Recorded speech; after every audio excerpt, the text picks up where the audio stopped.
Hello, my friends. Welcome back to the Fertility Confidence Podcast. I have an amazing interview with Gabriela Rosa, the founder and CEO of the Rosa Institute today. And though I was planning on talking about hormones, we ended up having a very enlightened conversation just about the fertility journey as a whole, about the importance of being proactive, about how to advocate for yourself and your needs, how to not take no for an answer. And I think more importantly, how to make decisions along your fertility journey.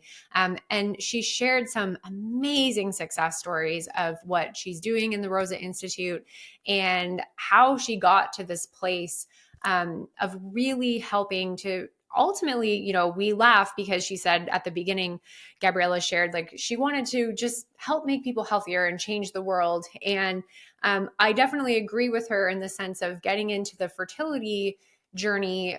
You don't necessarily think long term. As the client, you think very short term, I want a baby in 9 months, right? I want to be pregnant now. I wanted to be pregnant years ago. And then you come into work with one of us, with someone, and you're doing these things to help optimize your body's ability to get pregnant. And we're over here, like, in our secret group corner saying, yes, we got them pregnant. That's awesome. And we also probably added years to their lives. And we also likely help them have a healthier postpartum experience and a healthier baby. We can see the long-term vision and the long-term goals. But you guys, being in the thick of your fertility journey, you usually can't, right? So we had a really I love to have her back. I feel like I have so many more questions. What a beautiful conversation just about the fertility journey as a whole, and getting your partner involved, and having that conversation of how far are you willing to go in this journey? What does that look like for you guys, and the importance of that? And funny enough, Gabriela is not the first person on the podcast to say, like, we should be asking these questions when we're dating, something that we're going to have to pass down to our daughters down the line of, like, we need to actually open up these conversations a heck of a lot earlier than when we're opening them up in our partnership. So hopefully you enjoy this episode. You can find more about the Rosa Institute. I have linked Gabriela's website. You can find her on all the social platforms down in the show notes below, and make sure to grab her book over on Spotify as well. And I will see you guys in the next episode. Hello, Gabriela. Thank you so much for joining me. Such a pleasure to be here. Thanks for having me. Let's get started with you telling us a little bit about the Rosa Institute and how you got started.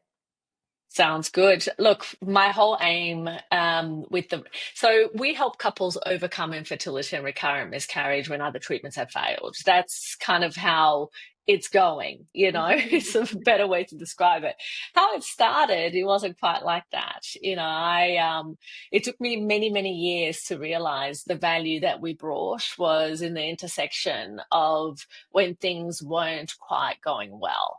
I think that in my studies, as I was training to become a naturopathic doctor, it was always that very idealistic. I don't know about you, but for me, it was always that very idealistic notion of wanting to make the world a better place, with healthier people and people being able to live the quality life that they so desired, or certainly when people came to me, that they were desiring.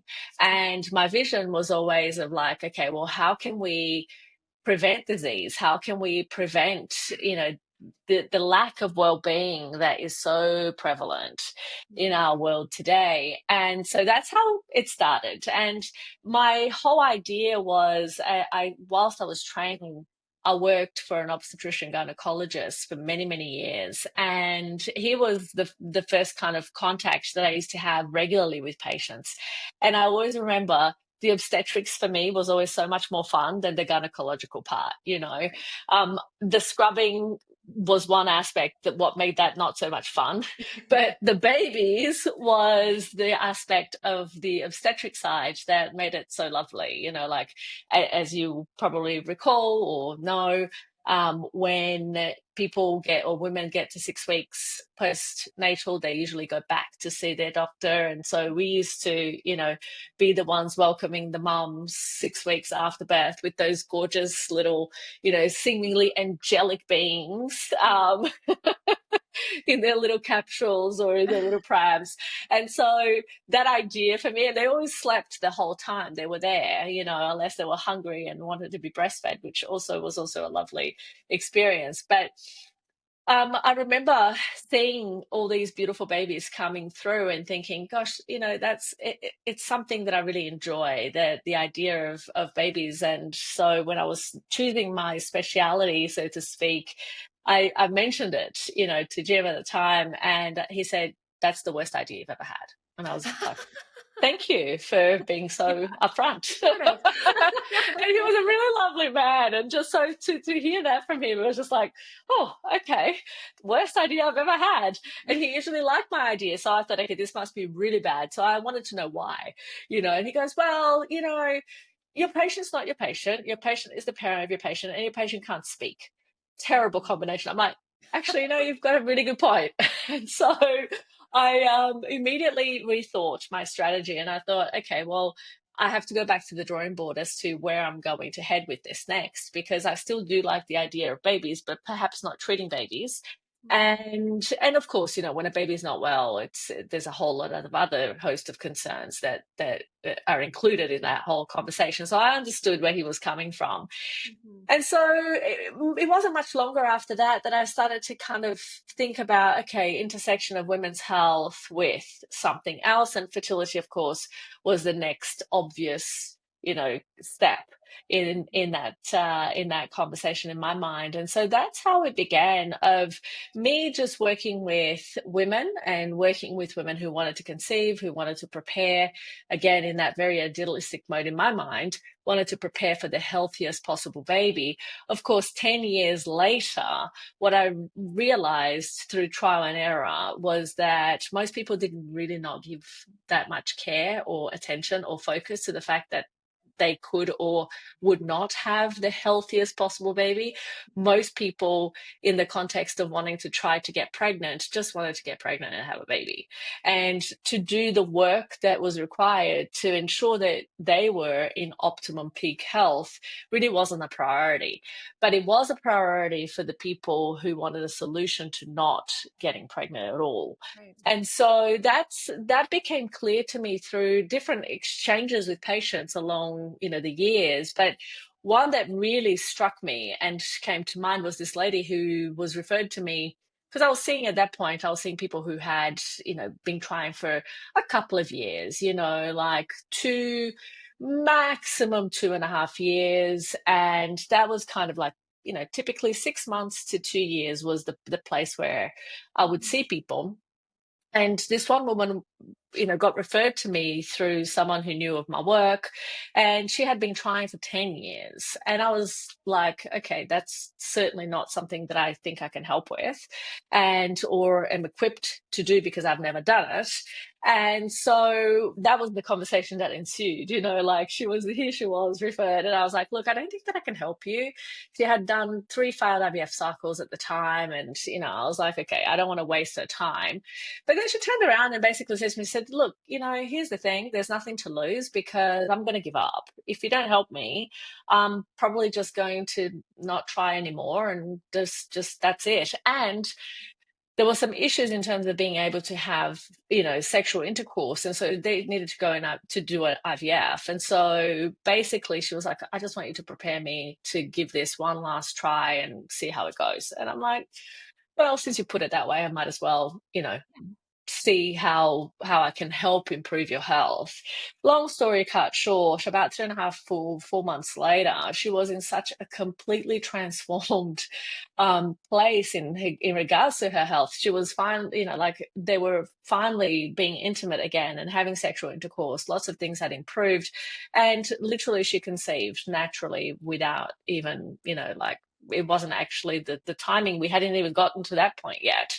But after 10 years of it not happening at all, here Yeah. she was, able to get pregnant. And so that was the first little kind of light bulb moment that I went, oh, okay, maybe there's something here. But of course, it's one case, it's isolated, it's not really, reproducible in any way because we haven't had anybody else walk into the room in a similar situation. So I was kind of like, well, I don't know if maybe this was one of those fluke situations. Mhm, mhm. And a few months after that, another lady walks into my practice with 19 years of infertility. And I'm really like going, okay, this is just never going to happen. And she was really not that into being there. Like her husband had like taken her there and it was like, I want you to do this. And she was like, I really don't want to. So we had this preliminary conversation about the fact that, do we even want to do anything about this? And of course, I can understand from, the perspective of somebody who has been trying to get pregnant or has not been able, similar situation, lots of trials and attempts over a 19-year period, not wanting to get their hopes up to Yeah. just, feel devastated after it not working. And so I was very cautious of that as well, and I think even to this day, I'm exceedingly honest with the people that I talk to because I assess every case before I take somebody on just to make sure, do Yeah. I think that we can get a baby out of the situation, or is this not going to be something that's possible? The last thing I want is to give people false hope. So I will always assess a case before I say yes, no, whatever. And so in this case, it was similar. And she came and she wasn't really that keen. Her husband was. They kind of decided that, okay, fine, this is the last thing we're ever going to try ever. And if it doesn't work, I will never go to these stupid appointments again, was kind of her words to her husband, right? And so I was like, okay, maybe do I want to be in the middle of this? Right. So we've had that conversation as well. And I said, look, you do need to commit if you're going to do this. And in the end, she turned out to be like such a wonderful, lovely, beautiful person who just, really was afraid of getting her hopes up and being devastated. And so we did what we did. And 5 months later or so, again, she was pregnant naturally with her own eggs at the age of 44. And Wow. so then I was kind of like, okay, there's definitely something to this. And from that moment on, I decided that I was going to pivot from working with general naturopathic and kind of like, people who had just were on the cusp of having difficulty to people who had been trying and really had either a diagnosed problem or had been trying for more than 2 years to Mhm. have success. And so that's how the program at the Rosa Institute started. And at our last analysis, our scientific study that we did to look at, what are the types of patients that we treat and how we support them, the average time to conception or the average time of infertility of the patients who were in that analysis was 4 years, plus or minus 3 years. So, and the majority of them had, very complex cases of infertility, with almost 50% having had previously failed IVF cycles and sometimes multiples. We've had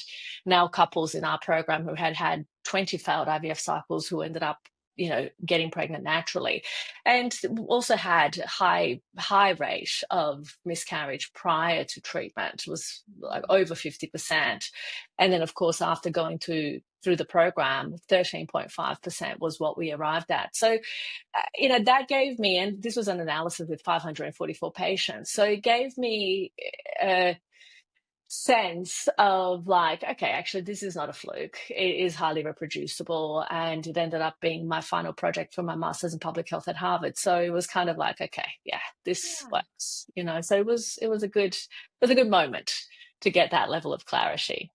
I love listening to other people's like crazy success stories because I have the same thought sometimes where I'm like, someone will come in, been trying for 3, 4 years, and you have that initial like, oh, okay, like, can I do this? Can I be this person? Like, we have a very honest conversation around how, like, we're not miracle workers, but this is what we're going to work on and yada, yada. And so, and then having success with those clients that feel very far-fetched and they feel like this is their last ditch effort is always the thing that like keeps us going over Yeah. here too. So I love hearing other people's like really cool success stories, because there's still so many people out there in the world who don't know that there's other ways and strategies and support systems and practitioners that you can work Yeah. with that isn't just that traditional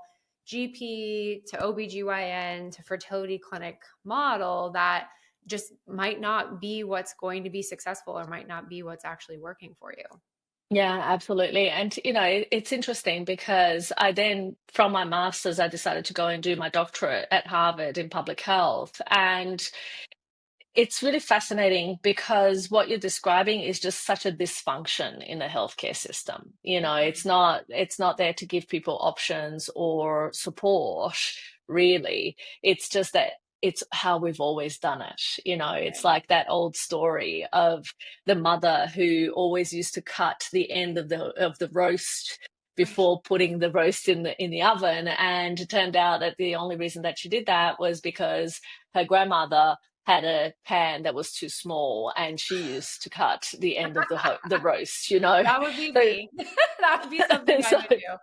Yeah. yeah, so it's not because it had to be done that way, it was just Right. because it was the way that it was Just always learn. done. And and I think that there are some additional layers of challenge when we encounter this conversation, because what we often, and what we know to be sure and true, is that IVF is a very expensive Mhm. treatment, very expensive, and not always fully subsidized. In many healthcare systems around the world, there's differences in subsidies. So, of course, in the United States, it turns out to be the most expensive way to actually go through treatment. In the UK, you can barely ever access it because it is a universal healthcare system and they don't want to pay for IVF from the government's pocket. Yeah. Whereas in the US, it's like we profit from the more cycles we do, Yeah. the better it is. And then, of course, other places around the world have this kind of, like dual system where there is some subsidy, there is mostly private. And of course, when somebody in the United States, for example, we've looked at lots of different analyses of cost of IVF and cost per baby of IVF. And we're talking, like the cost per baby of an IVF baby in the United States is somewhere between 50 to 100,000 US dollars. And that's taken into account that the average cost per cycle is about $15,000 to $17,000. And that we know, and this is published data, this is not me saying it, that on average, in order to have close to an 80% success rate through IVF, you need on average 8 cycles. So imagine if you go through 7 failed cycles to then basically figure out that, well, that hasn't worked, and what is it that needs to be done, you've spent a house, right? The cost of a house to actually have a baby. And so when people say that fertility treatment is expensive and they can't afford fertility treatment, I totally understand where that comes from. But I think also that people need to consider how much it costs to raise a child to the age of 18, Right. right? Because there's so many of those factors that go on as well. It's like it's not, the whole exercise is a challenge. Right. And that figure might not even fully take into account all they've spent prior to jumping into IVF too, because that's usually not the first thing people are Yeah, doing yeah, either on their journey. So, yeah. It's an interesting thing, isn't it? Because these days it's becoming more and more the first thing that people do, simply because of the structure of the healthcare system. So, right. they go to a GP, the GP just says, well, you just need to go and have these tests. Here's a referral, go to see an IVF doctor. And so what ends up happening when they are at the IVF doctor, they usually are not talked to about a multitude, a myriad of things that they could be doing. They're literally just told, okay, well, let's just make sure that we've got these workup, kind of whatever in order and up to date. And you can just call in to book your cycle to start next month. So there are those differences in terms of, like, how somebody actually, and it's usually typically because of a patient's preference and values that they won't go to IVF first. In the majority of cases, most people, still think about, okay, well, how can I improve certain aspects of my health to do what it is that needs to be done? But I'm sure you would have heard this many times, Kelsey, like they go to their GP, a person goes to their GP, and, if they're a day past the age of 30, they're already being told, well, you don't want to waste time. If they're a day past 35, well, you're getting too old to have Yeah. a baby. If they're 40, God forbid, it's Yeah. like you need to desperately go and do IVF. Now, what happens in those cases where we do have diminished ovarian reserve and AMH is very low and FSH is borderline? We know IVF is not the best option for those types of cases, but still the narrative that continues is, oh, look at your age, look at your AMH, look at your ovarian reserve, you really need to go and do IVF. They go, they do it, they fail, and then they're like left scratching their head saying, well, I've done the things that you've said, so why hasn't it worked? Oh, you just need to keep going, it's a numbers game. Or, oh, you know what, you probably just need donor egg. They go do that, and again it fails. And it's like, well, hang on a second. I've done all the things that you told me to do. Right.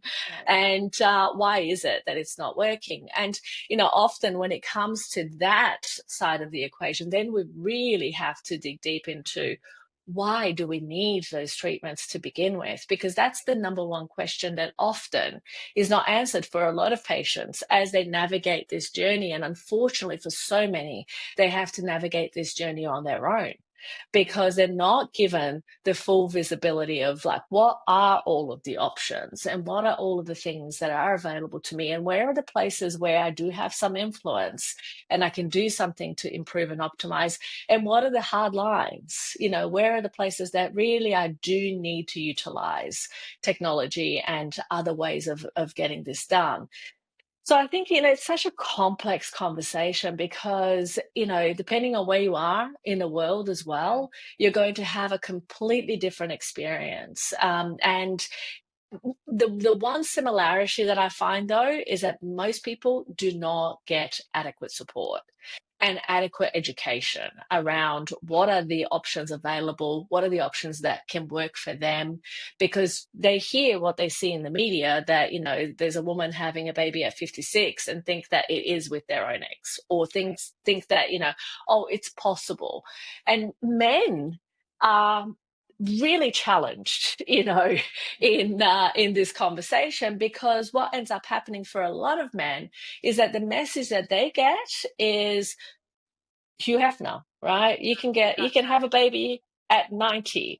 Yeah. And without being told or understanding that, well, actually, if your sperm is of over 40, you're also going to start having decline over time of sperm quality.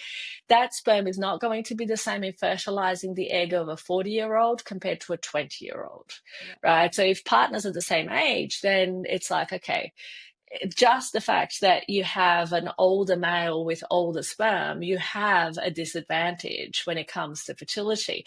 And these things are very, very infrequently explained in a full context to couples undergoing challenges, and certainly to couples in the general population. Yeah, completely. For your clients who are in the 2, 3 year range, who have been trying, who've had failed cycles of IVF and have come to work with you, how many times are you finding that hormones and different hormone imbalances are really playing a role for these clients? I think that hormone imbalances play a role in every situation when it comes to fertility. It's just which hormones Right. are being affected, and also biochemical factors, just like in general, how the body actually works. It's almost like, I like to use the analogy of building a house, right? If you're building a room in your house, or if you're building a house from scratch, well, there's very little that you can actually adapt in terms of the blueprint. The genes are set, Right. but what materials you're going to use, what precautions you're going to take in terms of the building and the contracting and, all of those things, it will change. And so I look at, if we're building a house, we're not just focusing on one singular room of that house. right? We're focusing on the whole structure. We're focusing on the fact that we also want a toilet and we also want a kitchen and we also want, whereas infertility and fertility treatment, it's almost like, okay, I want to build a fertility room and the room is the only thing I'm going to focus on. Okay, so what happens in the middle of the night when you want to pee? What happens when you want to actually make some food? What happens when you want to have some entertainment? You're going to do all of that in that same one room, but you don't have the provisions in that one room to do that. So how is that going to work? Are you going to go out of your house to do those things on a regular basis? So, like that analogy, I think is one that helps people to start to understand that the context of fertility, yes, it may be circumscribed to a place, i.e. ovaries, testes, you name it, but it doesn't start there. And this is the problem that I have with the whole start with the egg situation, because it doesn't start with the egg. It actually starts way before the egg. It starts way, way with many more parts than the egg. And so we need to really understand that we're looking at the body as a full system. And that is the only way that you can go from dysfunction to function. You're never going to get the ovaries or the eggs to do the work of function for the whole system. And therefore, how can you expect that if you're having a problem? I almost describe it like this: whatever you're experiencing on this end of the situation, it's an end result, right? Whether it's inability to conceive, inability to keep a healthy pregnancy to term, these are outcomes. Right. Which means that the biochemical chain reactions that precede those outcomes are the things that we need to analyze and understand, because we can't trying to change it from, here, from the very kind of almost place where the outcome happens, which is IVF, right? I look at that as emergency services. Right? You sometimes need emergency services in a Yeah, building absolutely. construction, Yeah. but you don't want to rely on emergency services every single time for no good reason, because also you want to be able to understand what's causing the need for the emergency services. Because if you don't understand that, what's going to end up happening is that your health in the long term and quality of life in the long term will be negatively impacted. I don't know if you've seen, but there's been studies showing that, if a person that is diagnosed with infertility doesn't actually address the causes of infertility, 10 years down the track, they're much more likely to have a higher incidence of all-cause mortality, death from various diseases, including cardiovascular disease, diabetes, and cancers. Now, if we look at that, and particularly if we just take diabetes, as we know, it's a major cause of disease in the world, one of the major causes of death, it's going to negatively impact cardiovascular health. We know that strokes and cardiovascular disease is a number one killer in the United States. Now, knowing what's happening with your biochemistry at the time in which you might be struggling to conceive, which may very well be associated with the cause down the track. For example, for women, insulin resistance. Insulin resistance is a precursor to prediabetes, which is a precursor to diabetes, which is one of those diseases down the track. And we know that if we are not metabolically healthy today, if we have excess weight, if we have insulin resistance, if we have prediabetes and we don't address it, it is not a matter of if you will develop diabetes, it's a matter of when. Right. And studies show that 10 years is typically from the time that you start to have the first insulin resistance and pre-diabetes diagnosis. 10 years is the time that it takes for you to see a diabetes diagnosis. So let's think about it from this perspective. How many women come into our rooms and already are suffering the effects of insulin resistance on their cycles, shown by PCOS, by inability to have regular cycles, by the inability to have effective implantation, a whole variety of things, hormonal imbalances, a whole variety of things are happening from that. And if we don't address that, if we just give it some metformin and go and do IVF, sure, you might end up with a baby. That might very well happen. But what is going to happen 10 years down the track? Are you going to be healthier and have better quality of life to be able to spend with your children? or less healthy and less quality of life and more susceptible to other diseases that are of a modern nature? Of course, it's the latter, right? So if we're looking at that, we need to have a look at, okay, what are the flags? What are the precursors that infertility or miscarriage or whatever it is trying to warn us about in terms of our health, so that we can not only achieve the objective and create the outcome that we are looking for in terms of a healthy baby, but then actually be around to raise that child. It's Yeah. a big, very important point that I think sometimes people fail to connect the two. And what they do is they just go, I'm desperate. I need to go and do this thing right now, and not really consider what does that actually mean for the long term. And it's not necessarily that you don't address, you might even address both things at the same time, but you can't leave it unaddressed and expect that we're going to have the best result that we could Yeah. in the long term. I bring this up with clients a lot who are thinking about coming and working with us, and they're working with a fertility clinic already. And that concept of like, yeah, sure, the medication might be something that's going to help you get that baby, which is very what you're very much laser focused on right now, and valid, right? That's your immediate need. But what is that underlying root cause as to why that practitioner feels the medication is needed or why you aren't getting pregnant? If we don't actually address that, even the medication might not actually be able to do its job Mm, mm. completely. And then we're still left with that problem, right? On the back end, which kind of circles back to what you said in your opening about coming into this life wanting to, make people healthier and help the world be a healthier place. And how amazing that, you and I both know that when we're working with infertility and we're helping couples improve their chances of getting pregnant, we're also impacting their health long term, even if they're not necessarily seeing it that way in the Yeah, moment. absolutely. And I think that, there's a lot even more to that, which is it is possible when you are working to optimize health of prospective parents, it is possible to make the world a healthier place one baby at a time. Yeah. Because what happens is, let's say, for example, and the impact here of the male factor is so critical, and it's so important that people and couples in particular realize that fertility, infertility, miscarriage is not a woman's issue. It's actually a couple issue. And, you have 50% of the reason as to why a miscarriage might occur is because of male factor and sperm factors.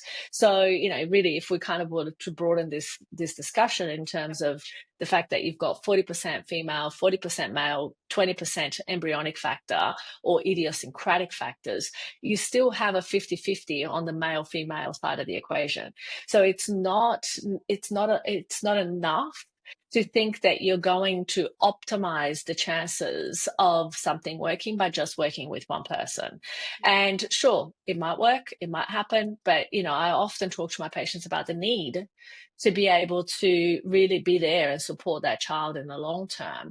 And also, if we have a situation where we have a male that has, let's say that male factor infertility is an issue, if we've got chromosome deletions, sorry, microdeletions, what happens is that, yes, you can use IVF and overcome that issue. But if you end up with a male child, you're going to end up having a child that is infertile, that will never be able to conceive without using IVF or ICSI or whatever other kind of technology. So it begs the question, how much, and the fact that yes, some of those factors can still be improved. If you can have a conception with a Y chromosome microdeletion, it's possible to optimize what else we're looking at, and of course with technology to utilize that in a much better way. But it takes the understanding of what the problem is, but also what is the ideal optimum scenario. And to understand that sometimes in that ideal optimal scenario, there are many different ways of doing something. Sometimes patients come to me and they are very clear on their end result and how they're going to get it. And they are almost as definitive about how they want to have a baby compared to whether they have a baby or not. Let me Yeah. explain. Sometimes people say to me, I will only do anything up until being able to have a natural conception. If I can't have a natural conception, I don't want to do anything else. It's great self-knowledge. right? At least you know that about yourself. Then I have patients who come to me and they're like, you know what? I want a baby and I will do whatever it takes. And even if I can't carry it, I'll get a surrogate with a donor egg, with donor sperm, and I'll raise the child. Like that's the level that some people want to go. And I'm not here to judge what's right, what's wrong, what somebody wants versus what somebody doesn't want. There are different values and preferences that people have. The reality is that being able to understand what is it that is available, what is available to me, what's relevant to me, what are my values and preferences, and how can I, at what point can I optimize everything that I can do to have the best possible results based on what it is that I prefer, is also incredibly valuable. So I think that, that understanding of what one can do, but also what is available out there, because it might be that I had a couple the other day. They are older, and this woman, it's a mixed race couple. So the woman is black, the man is white. She wants to have a white baby, right? And so, and his sperm, he doesn't mind whether it's his sperm or somebody else's sperm. So they are opting for donor embryo. Again, it's an option, right? It's an option that can occur for people in the trajectory based on what it is that they want. Sometimes people say, and I'm sure that you would have heard it many times before, oh, these people should just adopt. Well, if only it was that easy. Right.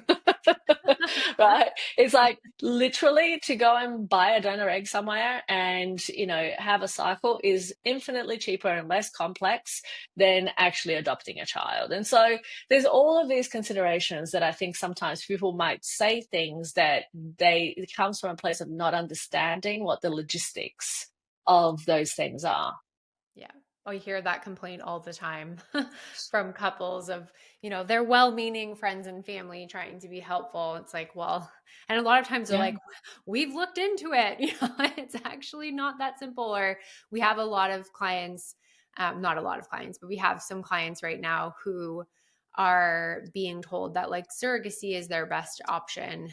But in the US and here in Canada, it's actually not just as simple as finding a surrogate and having your Yeah. baby. Yeah. There's a lot to it. So yeah, your languaging and just those well-meaning comments from friends and family can always be a bit of a struggle for sure. Yeah. Yeah. And Mhm. it's also comes back to what somebody really wants out of their life. For some Yeah. people, that is the thing that they absolutely cannot see themselves living a life that does not include Yeah. having a child. And that's well and good. And for other people, it's like, I really want a child, but if it doesn't happen, it is what it is, right? I'm not going to go chasing it. And so the difficulty lies when the difference in that kind of perspective happens in the same couple, Yeah. No. because then it's a situation of having to have the conversations of, okay, well, what does it mean that I've had patients where the woman is like, I will leave you Yeah. before I don't have a child, and the man is like, I don't care if we never have a child. Yeah. I want to be with you. And so, these conversations are also really important, because sometimes what happens and what gets in the way of the fertility um, journey is the fact that two people want very different things Yeah. out of that journey. And sometimes one partner actually doesn't want to have a child, and the other really wants to have a child. And the conversation might not be completely overt in the beginning, but then there is almost this kind of like sub-level sabotage that happens typically from a man to a woman, because the man is like, well, you know what, I don't really care if we don't have a baby. The woman is desperate to have a baby, and so she will go, she'll search, she'll seek, she'll start, she'll do all the things, and the man is like dragging his foot all the way back there in, I don't know, you're in Mexico, he's in Canada, or whatever, right? The other way around. And it's like, well, how do we reconcile the fact that two people want two very different things? And that's an even more important conversation when we do add the time Yeah.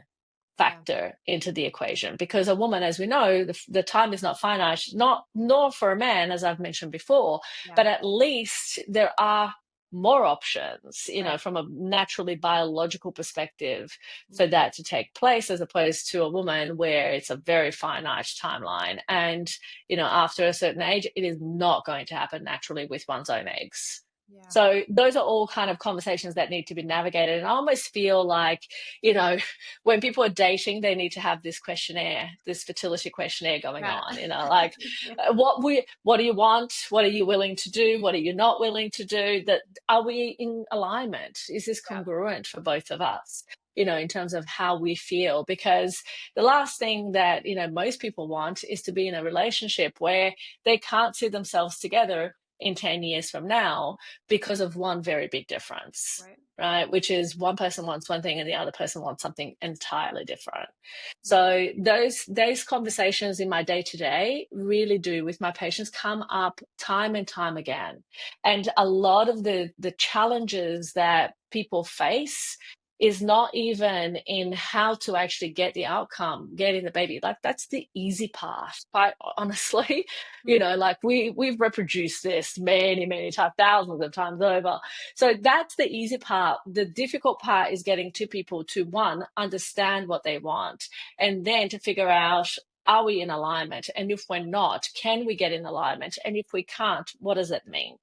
Yeah. So those are all really important, concepts and conversations that I think often they lag behind by a couple of years in a relationship, and that can be problematic for the context of what people are wanting to create and how they want to live their lives. Yeah. And I find that disconnect often creates that barrier for getting support and care, even Yes, in the first place, yes, right? Of someone being 100%. very ready to have some support, to have someone in their corner, but their partner just being not there yet in terms of being open to support or not feeling like they need it. And that can cause a big rift in the relationship as well through this journey, Yeah, and often, that's where people run out of time to have a baby.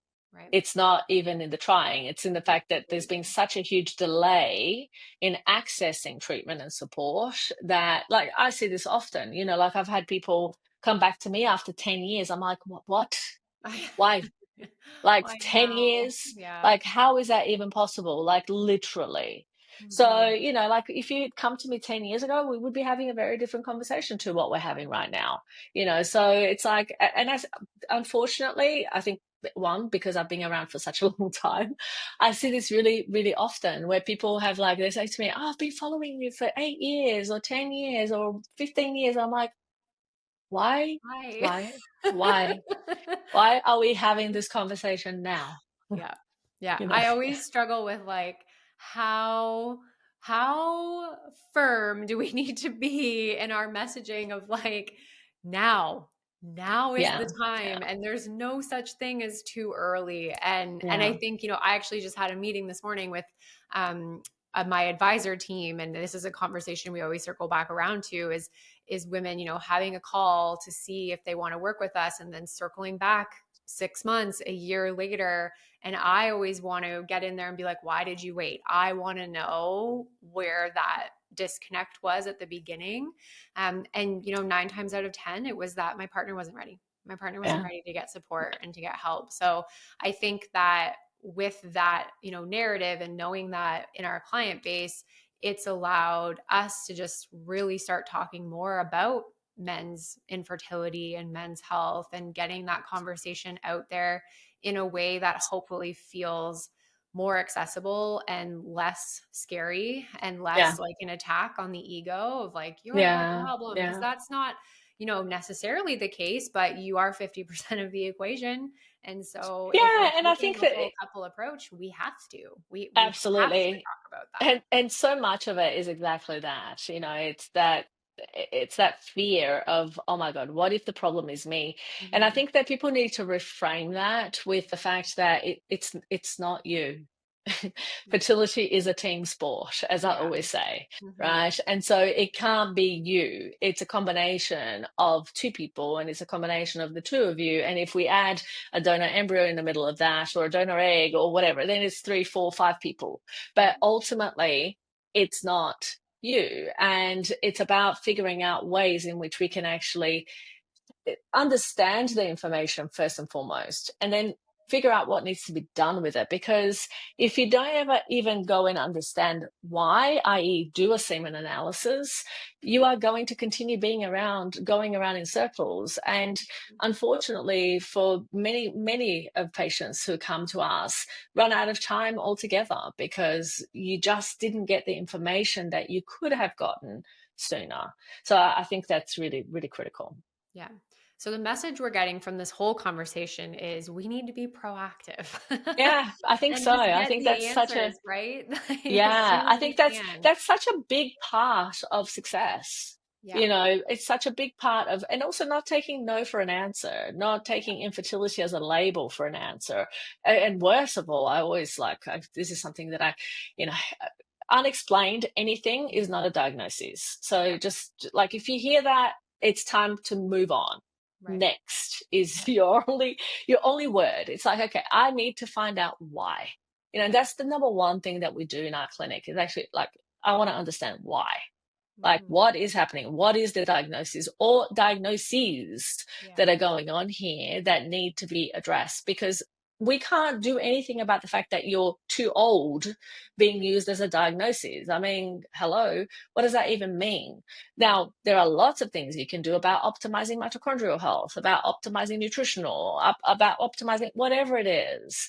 But we can't do anything about too old. And too old is not a diagnosis. So you need to figure out, okay, what, and too old for what compared to what? Like the whole thing just drives me crazy. I could be here for another 10 hours talking to you about this, but I get it that we're kind of, not there yet in terms of time, or we need to wrap up. But it's about the fact that people need to understand that asking more questions and deeper questions and being sufficiently um and adequately served with the answer you get, and being um feeling like you actually are congruent with the answer that you get, not feeling like, is it true? Is there something else? What else is going on? Is actually really important. It's important for two reasons. One, for being able to actually get closer to and achieve the result that you want. If you don't know what you're dealing with, well, guess what? You're never going to fix it. You're never going to solve it.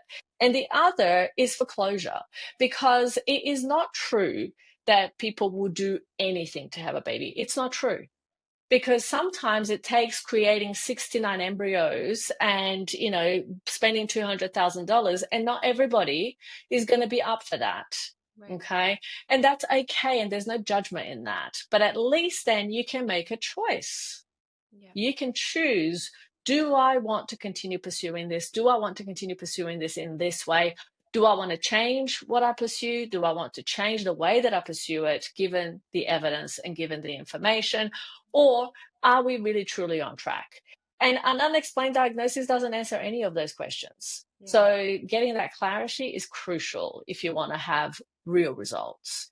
Yeah. And if you decide to stop, that it's a choice that you have made. It's not something that was thrown at you. It was a Yeah. deliberate, definitive choice out of understanding. And you can have your closure and enter your next chapter of your life knowing that, you know what? I decided I didn't want to go and spend $200,000 to have a baby. I'm okay with that, Yeah. or whatever it is, Yeah. right? But at least then you actually have made the choice. It's not an imposition that was made on you.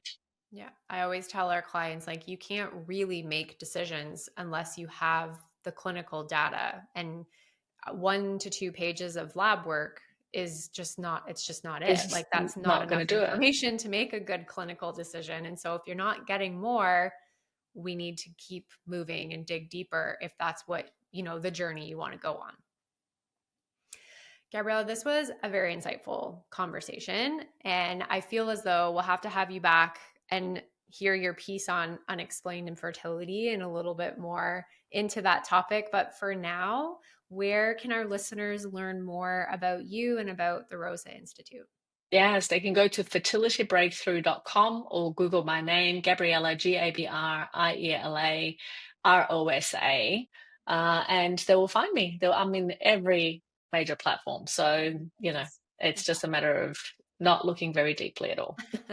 I'll make sure that's in the show notes for our Oh, there's listeners. my book as well, in case people want.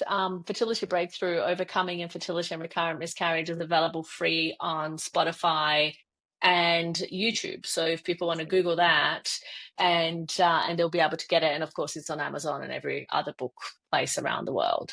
Amazing. I'll make sure to link that too. And what is one last piece of fertility advice you'd love to leave for our listeners? Act pregnant now to get pregnant later. That's my go-to. You already know all the things that you need to do. If you were pregnant with your baby right now, you know all the things that you would absolutely start doing or you'd absolutely stop doing. And so doing that Mm, way before you start attempting conception is going to set you up in a really great way to overcome the challenges and, of course, to hold your baby much sooner. yeah, I love that. What a good way to look at it too, of making just the decisions you would make when you were pregnant, just make them now. Exactly. Amazing, amazing. Thank you so much for being with us, and hopefully we can chat again soon. Sounds great. Thank you for having me.